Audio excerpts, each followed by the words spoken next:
आंदोलन करताय महाविकास आघाडीमधून सातत्याने अशा घटना वाढताना पाहायला मिळत आहेत आणि कोंडव्यातल्या घटनेचे आरोपी देखील सापडत नाहीये. नेमकं सरकारचं आणि काय जवळपास 1 आठवडा झालेला आहे. ती दुर्दैवी प्रचंड मनाला वेदना देणारी घटना जी बापदेव घाटात झाली, प्रचंड अस्वस्थता करणारी, आणि मी तिथली लोकप्रतिनिधी. त्याच्यामुळे मला इतकं असं वाटतंय की असं कसं आपल्या भागात झालं. मागच्या आठवड्यात पुण्यात पण तशी घटना झाली, बापदेव घाटात झाली. हे थांबतच नाहीये आणि याला जबाबदार कोण आहे तर या सरकारचं निष्क्रिय काम आहे. आणि जोपर्यंत बापदेव घाटातल्या मुलीला न्याय मिळत नाही आम्ही स्वस्थ बसणार नाही. आणि त्यातून आज आणखीन एक बातमी आली की ज्या पोलीस स्टेशनमध्ये पोलीस असतात त्यालाच अटॅक केला अशी बातमी आज वर्तमानपत्रात आली.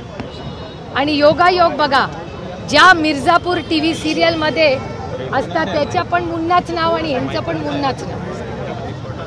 काही जर पुण्याचा क्राईम रेट बघितलं तर सरासरी रोजच्या महिन्याच्या 38 बलात्काराच्या रेप केसेस असतात पुण्यामध्ये. पुण्यामधली लॉ अँड ऑर्डर आणि राज्यातली लॉ ऑर्डर पूर्णपणे कोलॅप्स झालेली आहे. वर्दीची भीतीच राहिली नाही. मला पुण्याच्या पोलीस आणि महाराष्ट्राच्या पोलिसांचा सार्थ अभिमान आहे. फार कष्ट करून आमची मुलं ती परीक्षा देऊन इमानदारीने पास होऊन मेरिटवर पास होतात. त्यामुळे पोलीस आपले चांगलेच आहेत. प्रॉब्लेम पोलिसांमध्ये नाही आहे, प्रॉब्लेम मंत्रालयात आहे. कारण का मंत्रालय नीट चालत नाही. सगळ्यांना वाटतं की मंत्रालयातून काही कॉम्प्रोमाइज होतात, म्हणून आज वर्दीची भीतीच लोकांना राहिलेली नाही. म्हणून आज महिलांवरचे आणि नागरिकांवरचे जे अडचणी आहेत त्या वाढलेल्या आपल्याला संपूर्ण राज्यात दिसत आहेत. ताई, तुम्ही राजीनाम्याची मागणी करताय पण त्यांच्यापर्यंत अर्थातच मी गेले 1.25 वर्ष तुम्ही बघा, डेटा स्पीक्स लाऊडर. तुम्ही डेटा बघा. मी कधीही वैयक्तिक देवेंद्रजींवर टीका केली नाही आणि करणारी नाही. मला एकच विनम्रपणे देवेंद्रजींना प्रश्न विचारला आहे की महाराष्ट्र सरकार तुमचं, केंद्र सरकार तुमचं, दोन्ही ठिकाणचा डेटा सांगतो की महाराष्ट्राचा क्राईम रेट वाढलेला आहे. मग याची जबाबदारी देवेंद्र फडणवीसांची नाही? तेच गृहमंत्री आहेत ना या राज्याचे. त्यांना उत्तर द्यावं लागेल की या क्राईम रेट का वाढतोय, लोक पोलिसांची भीती का नाहीये, वर्दीचीच भीती राहिली नाहीये कोणाला. पण या सगळ्या घटनांवर ते काहीच बोलत नाहीये. गृहमंत्री कुठल्याही प्रकारची प्रतिक्रिया देत नाही. तुम्ही सातत्याने पालकमंत्री यापूर्वी अशा घटना घडल्यानंतर स्वतः सूत्र हातामध्ये घ्यायचे आणि हे सगळं सांभाळायचे, अधिकाऱ्यांना बोलवून त्यांच्याशी बातचीत करायचे. पण आता होत नाहीये सगळे पण तुमच्या प्रश्नातच माझं उत्तर आहे ना. तुम्ही पालकमंत्र्यांना विचारलं पाहिजे, तुम्ही गृहमंत्र्यांना पण विचारलं पाहिजे. मी तर रोजच विचारते, कारण का मी एक महिला आहे, नागरिक आहे, एक आई आणि लोकप्रतिनिधी आहे. आणि मी लोकप्रतिनिधी म्हणून काम करते या राज्यामध्ये. तर लोकप्रतिनिधी म्हणून माझा अधिकार आहे तो. कुठल्याही लेखीवर जर अशी वेळ येत असेल तर सरकारने जबाबदारी घ्यायला नको. काय करतायत गृहमंत्री या राज्याचे? त्यांनी तातडीने यायला नको बापदेव घाटात. यांना इलेक्शनमध्ये लाडकी बहीण योजनेच्या प्रत्येक कार्यक्रमाला जायला वेळ आहे, पण त्यांना ज्या पीडित आहेत त्यांच्यासाठी वेळ नाही आहे सरकारला. पालकमंत्री जबाबदारी झटकतात असं म्हणायचंय का? पालकमंत्री नुसते पालकमंत्री नाही, महाराष्ट्र सरकार झटकतंय. काय केलं या महाराष्ट्र सरकारने? आशा वर्करचं आंदोलन तुमच्या चॅनलवर आज आहे, मी बघितलं सकाळी. त्यानंतर कंत्राट्यात सगळे कॉन्ट्रॅक्टर रस्त्यावर 40,000 कोटी रुपयाची बिलं नाही भरली. मग पैसे गेले कुठे? 40,000 कोटी का जवाब देना पडेगा या सरकारला. 40,000 कोटी रुपयाचे तुम्ही कॉन्ट्रॅक्ट दिले, मग ते 40,000 कोटी कुठे गेले?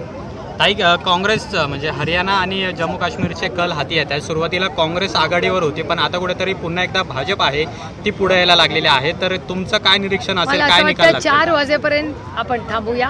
पूर्ण निकाल क्लिअर झाल्यावरच बोलणं संयुक्त. त्याचे परिणाम काय महाराष्ट्राच्या राजकारणावर किंवा निवडणुकीवर होतील? स्टेट इलेक्शन आहे. आज प्रत्येक इलेक्शनची वेगळी कारणं असतात, त्याच्यामुळे एक कनेक्टेड नाही. अर्थातच परिणाम थोडा तर होतोच एकामेकाच्या इलेक्शनचा, पण मला असं वाटतं 4 वाजेपर्यंत आपण वाट बघूया, पूर्ण क्लिअर होऊ दे. पॉझिटिव्ह परिणाम होईल म्हणजे तुमच्या बाजूने? अहो, पॉझिटिव्ह आणि निगेटिव्हचा विषय नाही आहे. आज सरकार बदलण्याची गरज का आहे? कारण हे सरकार भ्रष्टाचारी आहे, यांच्यामुळे महागाई वाढली आहे आणि बेरोजगारी तर वाढलीच आहे ना. पुणे जिल्ह्यामधले किती प्रोजेक्ट्स असे आहेत जे दुसऱ्या राज्यात गेलेत?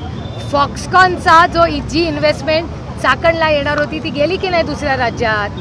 पुण्यामध्ये तुमच्याच चॅनलवर रोज क्राईम तुम्ही दाखवता की नाही? ड्रग्ज असू दे, महिला सुरक्षितता असू दे, हिट अँड रनची केस असू दे. मग महागाई वाढली आहे की नाही? घरी जाऊन बायकोला विचारा की तेलाचा भाव वाढलाय का नाही या सणामध्ये. कापूर आरती करतात ना रोज साजरी, मग त्याच्यात कापूरची किंमत बघा जरा जाऊन कोणी. प्रचंड महागाई, प्रचंड बेरोजगारी आणि प्रचंड भ्रष्टाचार हा हद्द पार करायचा असेल तर यावेळीच आपल्याला सरकार बदलावंच लागणार. ताई, काल हर्षवर्धन पाटील यांचा प्रवेश आपल्या पक्षात झाला, पण दुसरीकडे तुमच्या पक्षातले जे 3 नेते आहेत, प्रवीण माने, जगदाळे असतील किंवा भरत शाह असतील, हे कुठेतरी नाराज असलेले भरत शाह आणि जगदाळेंचं माझं कालही बोलणं झालंय, आजही बोलणं झालंय. आणि मी कालही चॅनल्सवर बोलले होते की प्रवीण माने, जगदाळे आणि शाह, भरतभाई या सगळ्यांचे माझे कौटुंबिक संबंध आहेत. त्यांचा मान सन्मान करायची नैतिक जबाबदारी सुप्रिया सुळेची. त्याच्यामुळे आणि मान्यांना पण भारतीय जनता पक्षाने काय दमदाटी त्या काळात लोकसभेला केली उभ्या महाराष्ट्राने पाहिले. माझ्या बरोबर होते माने कुटुंब. त्यानंतर त्यांना एक फोन आला, त्यांचा मोठा व्यवसाय आहे, त्या व्यवसायाला दमदाटी करण्यात आली. त्यानंतर त्यांनी भारतीय जनता पक्षाचा प्रचार केला. त्यांना करायची इच्छा नव्हती, पण काय करतील, दडपशाहीच एवढी आहे भारतीय जनता पक्षाची. भारतीय जनता पक्षाने फोन केला, मानेंना धमकी दिली आणि माझ्या विरोधात प्रचार करायला लावला त्यांना. हे एक गोष्ट.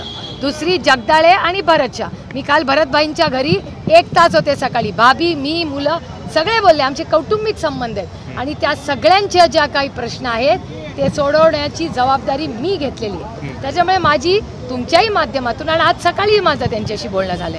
त्यामुळे मी त्यांना विनंती करते की चर्चेतून मार्ग निघतात.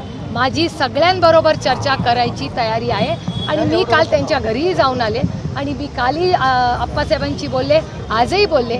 आप्पासाहेबांचे माझे, भरतभाईंचे माझे, माने कुटुंबाचे माझे, आमचे कौटुंबिक संबंध आहेत. ते कौटुंबिक आणि राजकीय दोन्ही संबंध जपायची माझी तयारी आहे आणि माझी जबाबदारी.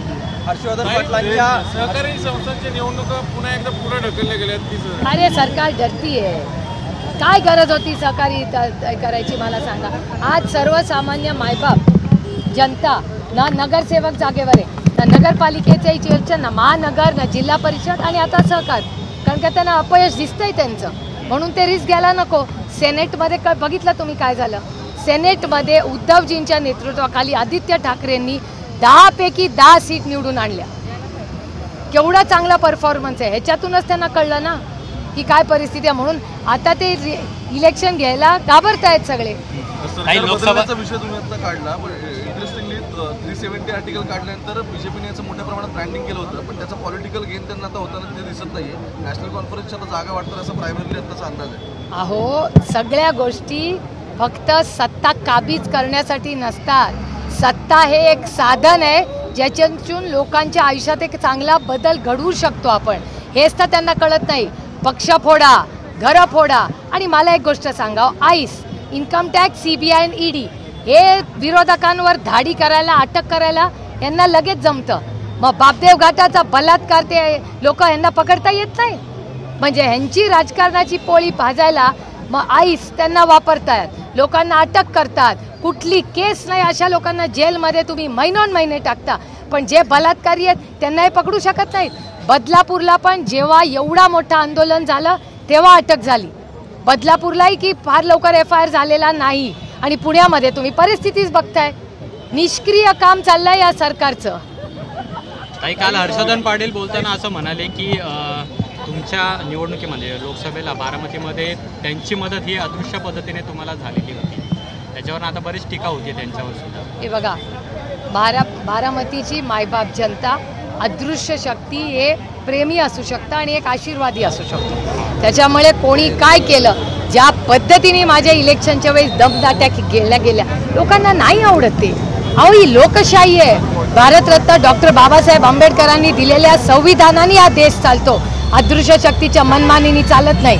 दिल्लीकरांना वाटलं की हे मराठी माणसं साधी आहेत, दम दिला की ऐकतायत. ओ, आम्ही मराठी माणसं आहोत, मोडू पण वाकणार नाही. आम्ही स्वाभिमानी आहोत. अर्धी भाकरी खाऊ, उपाशी झोपू, पण कष्ट करून आम्ही आमचं घर चालवतो. त्याच्यामुळे दिल्लीला घाबरून दमदाट्या करून असं नाही राजकारण होत राज्यामध्ये. हा छत्रपतींचा महाराष्ट्र आहे, शाहू फुले आंबेडकरांचा महाराष्ट्र आहे. साधा आम्ही स्वाभिमानी मराठी माणसं आहोत.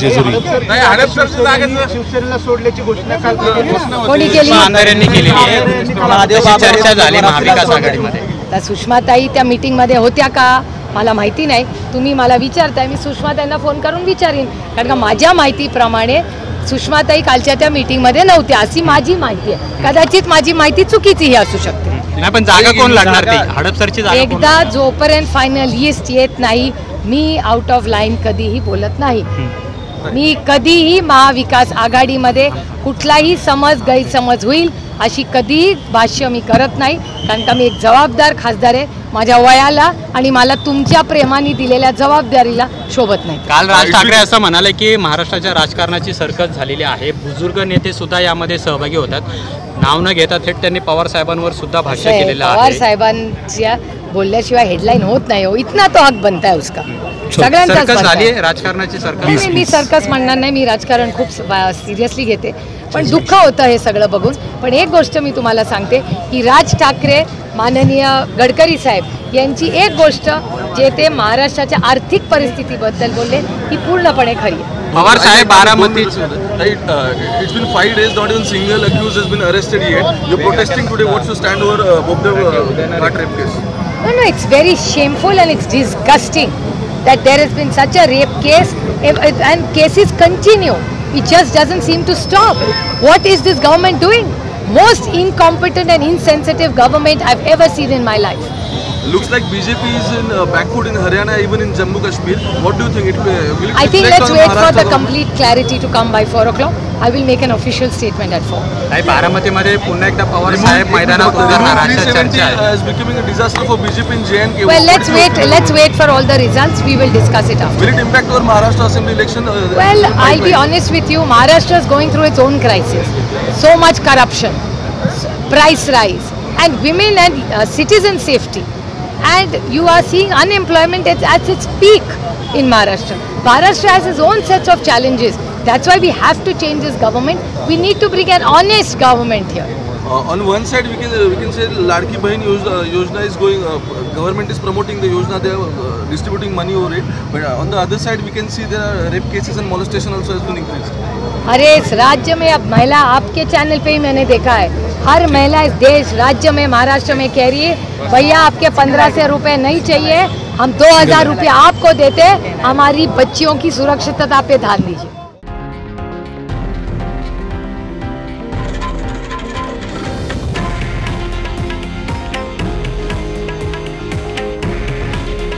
हे आहे देशातील नंबर 1 न्यूज नेटवर्क आणि आपण पाहत आहात TV9 मराठी.